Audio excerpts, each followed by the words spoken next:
ഈ ടൈമിൽ ഭക്ഷ്യസാധനം സന്ദർഭത്തിൽ ഓരോ സമയത്തും ഇവിടെ എത്തിക്കുക എന്ന വലിയൊരു ദൗത്യമാണ് ഞാൻ ഏറ്റെടുത്തിട്ടുള്ളത്.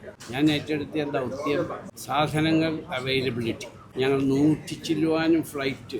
ഈ സമയത്ത് കച്ചവടത്തിൽ ലാഭമോ നഷ്ടമോ അതല്ല ഞങ്ങൾ നോക്കുന്നത്. ഞങ്ങളെ ഇക്കണ്ടനാൾ സഹായിച്ചിരുന്ന ഇവിടുത്തെ കസ്റ്റമേഴ്സിന് ഈ സമയത്തും ഭക്ഷണം സുരക്ഷിതമായി സമയത്തിൽ കൊടുക്കുക എന്ന വലിയ ദൗത്യവും ഉത്തരവാദിത്വവും ഞങ്ങൾ ഏറ്റെടുത്തിരിക്കുകയാണ്. അത് ഇന്നു വരെയും ഞങ്ങൾ നിർവഹിച്ചിട്ടുണ്ട്. ഒരു സാധനത്തിന് ഷോർട്ടേജ് ഇല്ല. ഞാൻ മുമ്പ് പറഞ്ഞിരുന്ന മാതിരി ഒരു സാധനങ്ങളും അൺഅവൈലബിലിറ്റി ഇല്ല, എല്ലാം അവൈലബിളാണ്. ലോകത്തിൻ്റെ എല്ലാ ഭാഗങ്ങളിൽ നിന്നുള്ള സാധനം available here and there is no shortage of any food products as I mention before. ഈ പ്രത്യേക സാഹചര്യത്തിൽ നിത്യോപയോഗ സാധനങ്ങൾക്ക് വില വർധനവുണ്ടോ, അതിലുപരി ലഭ്യതയുണ്ടോ എന്ന് എല്ലാവരും ശ്രദ്ധിക്കുന്ന ഒരു സമയമാണിത്. UAE-യിൽ പ്രത്യേകിച്ച് ഭക്ഷ്യവസ്തുക്കളുടെ വില നിലവാരം പിടിച്ചു നിർത്തുന്നതിൽ ലുലു ഗ്രൂപ്പ് വഹിക്കുന്ന പങ്ക് ചെറുതല്ല.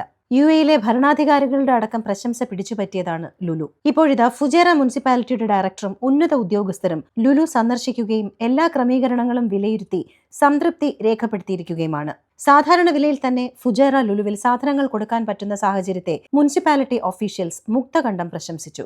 ലുലു ഗ്രൂപ്പിന്റെ chairman and managing director Shri MA Yusuf അലിയും എക്സിക്യൂട്ടീവ് ഡയറക്ടർ MA സലീമും ഈ ഒരു ഇൻസ്പെക്ഷൻ ചടങ്ങിൽ സന്നിഹിതരായിരുന്നു.